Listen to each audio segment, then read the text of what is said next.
What are you girls doing? Huh? How many of you have escaped from the garage? I think most of you.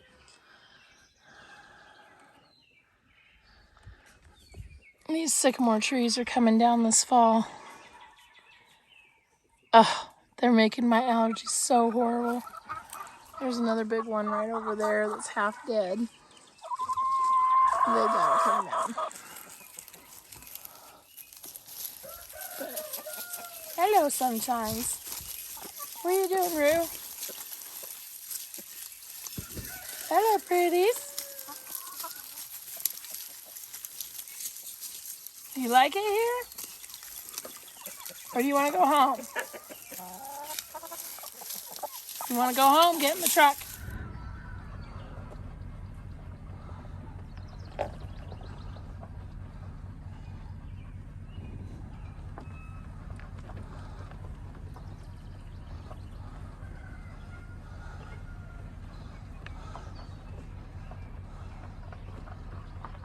Ugh. Yuck. That's going to be a pain in the ass to take apart. Half dead and coming down. Big old pear trees. Oh, these pears are going to make me some money.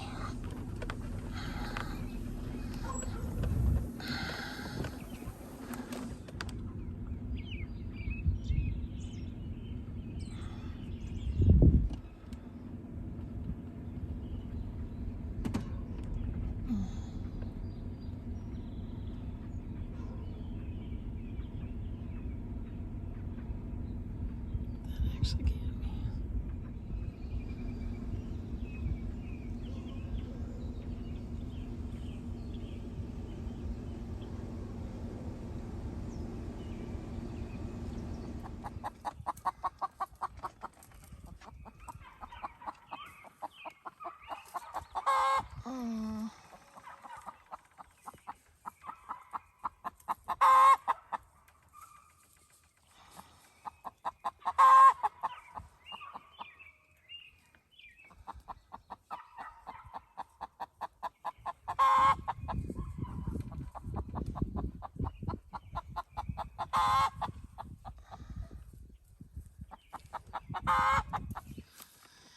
So the first thing you do when you start a new farm is you add some guard dogs.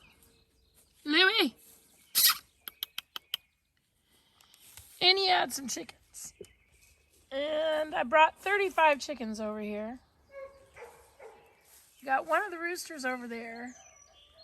Got another rooster over there. I actually brought 6 roosters because I had a bunch of them that I actually need to get rid of. But these are the basis for our starter flock over here. And I brought them over, when was it? Saturday. Today is Wednesday. So they're acclimating pretty quickly. And I gotta go get a hoop house for them. I actually threw them in this old dilapidated garage. But you bring over some guard dogs. And you put up some no trespassing signs. Evidently, this place has been a junkyard for a really long time and people like to dump their trash here. So we're going to put enough to that.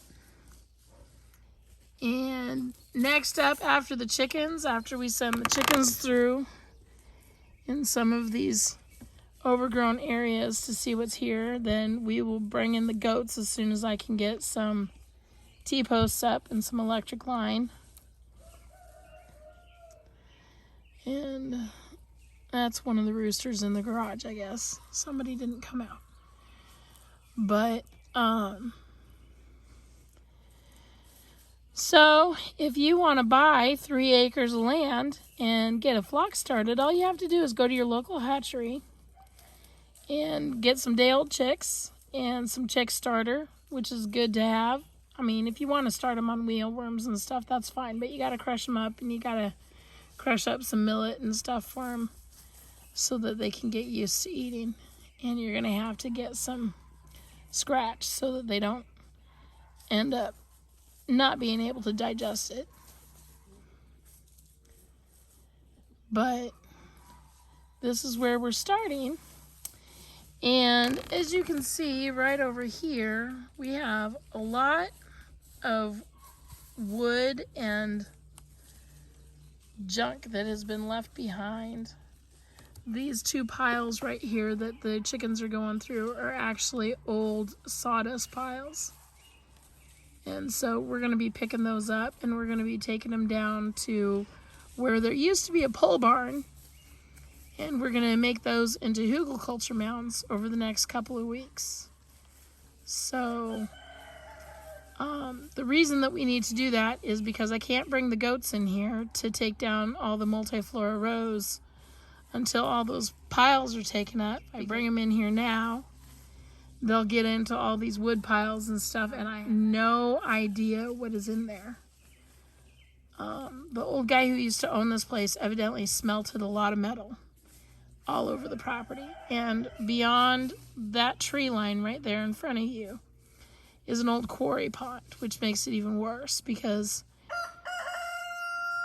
originally the quarry pond was for coal, and then it was for gravel, and then it was for stone. And so that pond is actually pretty deep, but it's also one of the lowest points on the property. And so if I don't take care of all these wood piles and stuff first and get the water taken care of, I'll bring goats here and they'll all end up dead. So we're going to take care of this. The good thing is that having the chickens go through this pile is that chickens are pretty much indestructible. So they can go through that and they can scratch it all down. And there's another pile behind these trees up in that garage right there. And on the other side of the edge of the quarry pond. And they'll go through these piles and scratch them all up and take it all down and get out what they want. And then what's left over will be decompacted, and I can just throw it into a hay wagon and take it down to this spot where I'm going to start this hugelkultur mound setup for garden. And let me show you what that looks like next.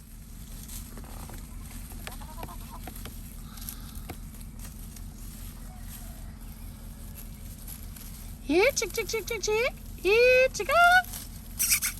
Come on, babies. Here, chicka, chick, chick, chick, chick, chick, chick. Come on. Hey, Roo, come on. Here, Roo.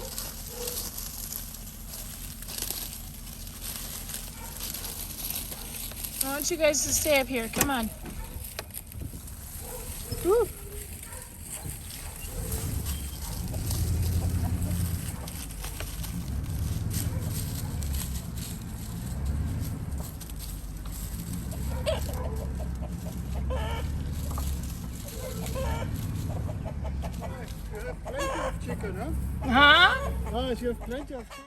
So here's the garage where I stashed the Dyna Monsters. Oh, it's so gross. And I brought one can for feed, and they have a water that I need to go fill. I have to borrow water from a neighboring farm because I have not had the well here tested yet. But this is my first cleanup area. And I actually have some friends who are priests at a local monastery who are over there pulling down some stuff to get rid of it for me. Oh, I hope they don't kill themselves on that ladder. Ugh, dear God.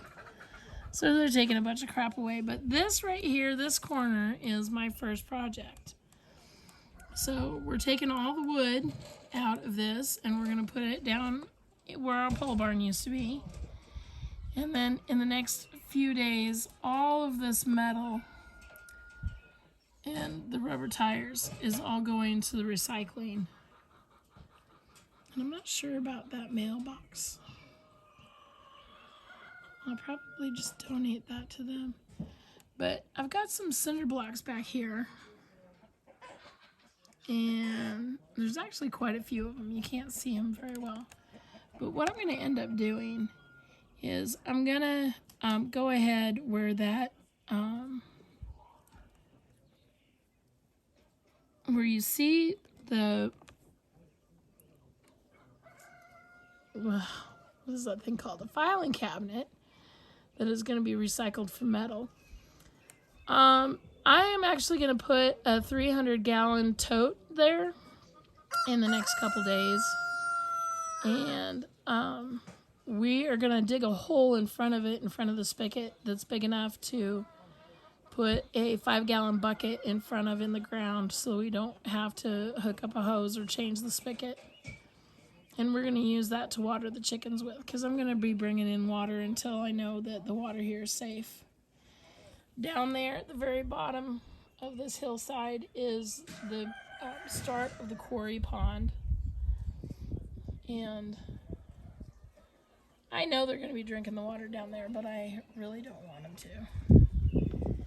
And this is probably going to be the last of the outbuildings that I end up tearing down, just because it is in halfway decent shape.